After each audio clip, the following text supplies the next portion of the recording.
Presiden Prabowo Subianto membawa oleh-oleh investasi sebesar 18,5 miliar dolar Amerika Serikat atau setara dengan 294,1 triliun rupiah. Nilai tersebut didapat selama Prabowo melakukan kunjungan kerja ke luar negeri selama 2 minggu. Pengamat pun menilai dunia mempercayai kepemimpinan Prabowo terbukti dengan besar investasi yang didapat.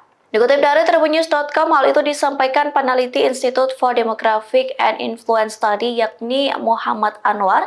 Ia mengapresiasi Prabowo yang berhasil pulang dengan membawa investasi sebesar triliunan rupiah. Menurutnya, komitmen investasi itu mencerminkan kombinasi dua faktor, yakni kepercayaan dunia internasional terhadap pemerintahan baru di bawah kepemimpinan Prabowo. Faktor kedua adanya daya tarik insentif yang ditawarkan kepada investor. Anwar mengatakan kepercayaan terhadap pemerintah Prabowo sebagai mitra strategis muncul dari pandangan bahwa Indonesia dengan populasi besar dan lokasi strategis adalah penting di kawasan. Ia juga menilai Prabowo membuka diri secara luas untuk bekerja sama dengan dunia internasional. Pengamat ini juga mengatakan bahwa peluang investasi yang melebihi target ini merupakan hasil dari target ambisius Prabowo, yakni mendorong pertumbuhan ekonomi Indonesia hingga 8%. Download Tribun X sekarang, menghadirkan lokal menjadi Indonesia.